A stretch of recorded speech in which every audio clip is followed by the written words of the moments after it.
오늘은 이력서 자기소개서를 작성하는 방법의 첫 번째 이야기를 드리고 싶은데요.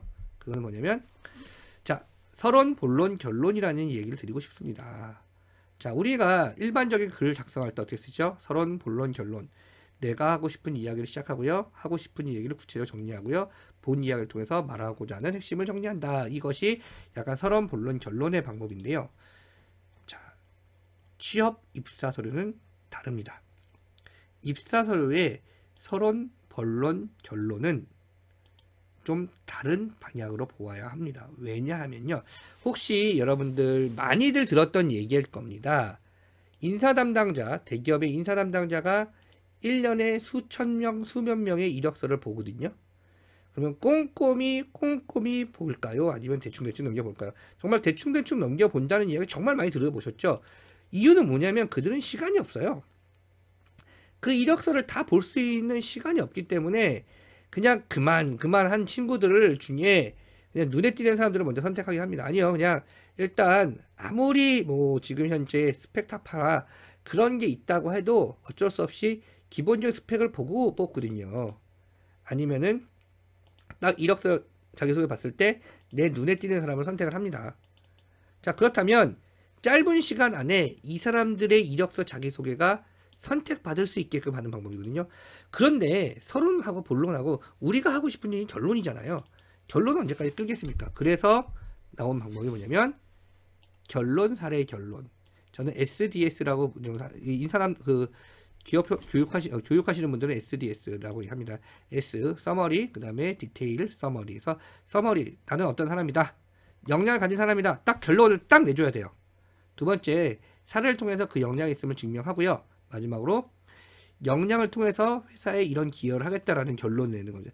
자, 우리는 사실 어떤 요번에 내가 하고자 하고 싶은 얘기는 이렇게 씁니다. 서론.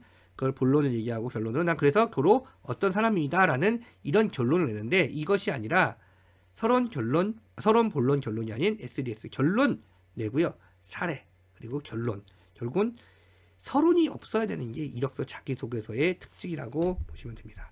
자, 제가 하나 보겠습니다. 자, 이력서 자기소개 쓸 때 첫 번째는 반드시 소제목을 들어야 합니다. 제가 썼어요. 대통령 같은 호의를 받은 40대 자전거. 이 제목을 받고 여러분들은 어떤 느낌이 드시나요? 이게 무슨 소리지? 40대 자전거 어쩌다고? 약간 궁금증 유발이죠.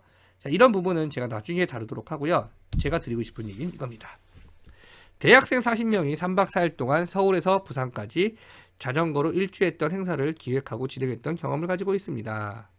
자, 여기까지 봤을 때 이 지원자가 어떤 이야기를 하고 싶어 하는 것 같아요. 예, 맞습니다. 나는 어떤 역량을 갖고 있는 사람이다. 기획력이 있다. 또 준비성이 있다. 리더십이 있다. 여러 가지 방법에 대해서 이야기를 했죠. 그렇다면 이든 서울에서 부산까지 자전거로 일주했던 행사를 기획하고 진행했던 경험을 갖고 있다. 결론은 나는 이런 어떤 행사를 치를 수 있는 능력을 갖고 있다. 그리고 서울에서 부산까지 40명을 끌고 갈 수 있는 기획력이 있다. 수많은 얘기가 있죠. 결론이에요. 성과예요. 성과를 먼저 딱 때려주셔야 됩니다. 근데 예를 들어서 전국 체육 관련 학과 연합 동아리 총무를 맡고 있던 시절 서울에서 부산까지 자전거를 타고 가보자는 인연을 갖고 실제로 진행해보기로 결정하였습니다. 근데 굉장히 많은 서류 중에 이렇게 전국 체육 관련 학과 연합 동아리, 그러니까 예를 들어서 이렇게 쓰죠. 첫 글자에 전국 체육 관련 학과 연합 동아리 총무를 맡았던 경험을 가지고 있습니다. 자, 체육 관련 학과 연합 총무 동아리를 맡았다. 그러면 그 사람이 리더인가요? 물론 그렇게 볼 수 있는데 학생회장을 했다, 뭐 과대표를 했다, 동아리 회장을 했다, 동아리 총무를 했다. 이것이 리더십을 다 대신할 거라고 생각하지만 절대 그렇지 않아요. 정말 많은 사람들이 그 일을 해냈거든요. 했다고 다 잘하는 건 아니잖아요. 그런 부분이 있기 때문에 이게 위로 올라가면 안 돼요. 근데 많이들 쓸 때 지금 말씀은 두 번째 칸 여기 전국 체육 관련 연합 동아리 총무 이걸 위로 올리는 경우가 너무너무 많다는 거죠. 그 얘기가 아니라 첫 번째 세 줄 안에 내가 하고 싶은 얘기, 물론 그 뒤에 디테일한 설명이 들어가겠지만 그래 나는 서울에서 부산까지 사람들을 끌고 갔던 경험 갖고 있어. 이 얘기를 충분히 해주셔야 돼요. 그게 중요합니다. 그리고 그 다음에 이제 부연 설명으로 이런 게 나와야 되는데 이것도 사실 없어도 되는 얘기예요. 그쵸? 그런 분들. 자, 그리고 이제 사례를 쓸 때 우리는 이런 행사를 했었고요. 그때는 사실은 문제가 발생을 했고 그 문제를 어떻게 해결했는지를 통해서 그 성과를 보여줄 수 있습니다. 자, 자전거를 타고 가보자는 결론이 났다. 그래서 진행하는데 세 가지 문제가 발생했습니다. 첫 번째, 부산까지 자전거를 타고 가는 길을 결정하기 어려웠으며, 두 번째로 그러니까 부산까지 자전거 타고 가는 길이 되게 어렵죠. 어떻게 타고 가는지. 우리 그때 이 일을 썼던 사람은 내비게이션이 있던 시절이 아니었대요. 그래서 내비게이션도 없었던 시절이고, 두 번째로 자전거를 가지고 그 잠잘 수 있는 숙소를 구하는 게 어려워서 40명이 자전거 40대 세워놓고 잠잘 수 있는 공간이 없지 않습니까? 그리고 세 번째는 사실 비용이 있으면 다 해결됐기에 비용이 없었던 거죠.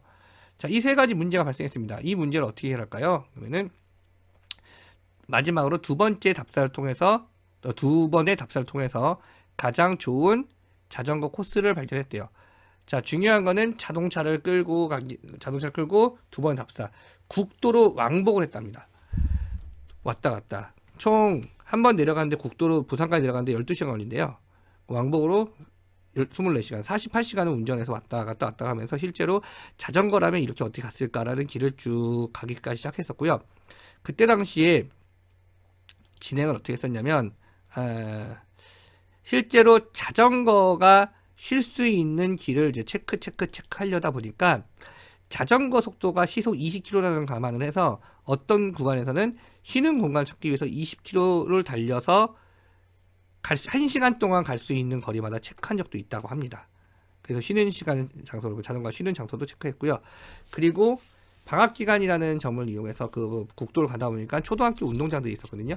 초등학교 운동장을 섭외해서 우리가 이렇게 잠을 잘 수 있냐 그랬더니 여름방학이었으니까 허락해 줬대요. 텐트를 이용해서 잘 수 있는 숙박을 구했고요. 그리고 그때 당시가 광복 50주년 때였대요. 상당히 오래된 내용이라 상당히 오래된 내용인데, 그때 당시에 행사를 이제 우리가 할 테니까 당신네들을 홍보해 줄게요 해서 자전거 회사로부터 자전거 협찬을 받고, 그 다음에 다른 기업 홍보 티셔츠를 입으면서 돈을 받았던 적이 있다라는 얘기입니다. 자, 제가 드리고 싶은 얘기는 요 밑에 얘기가 아닙니다. 요 밑에가 아니라 바로 이 위에 40명의 대학생들이 3박 4일 동안 부산까지 자전거로 일주했던 행사를 기획하고 진행했던 경험을 가지고 있습니다. 이 결론을 반드시 내주셔야 된다는 겁니다. 앞으로 저는 서류를 여러분들 오늘 한 10번 정도에 걸쳐서 수많은 서류들을 이렇게 변경시켜주는 모습을 보여줄 건데요. 제일 중요한 거는 뭐다? 서론, 본론, 결론이 아닌 결론, 사례, 결론이라는 타이틀을 가지고, 그런 방법을 가지고 서류를 작성해야 하고, 이 첫 번째 이 세 줄 안에 내가 하고 싶은 얘기가 무엇이다라는 것을 결론적으로 이야기를 해줘야 된다라는 이야기를 드리고 싶습니다. 자, 오늘 첫 번째 제가 오늘 이력서 자기소개서 시간을 얘기해봤는데요. 오늘은 여기까지 마무리하도록 하겠습니다. 다음 기회가 되면 또 한번 입사서류 작성법에 대한 이야기를 나눌 건데요. 잘 경청해 주셔서 감사드리고요. 다음번에 여러분을 찾아뵙도록 하겠습니다. 감사합니다.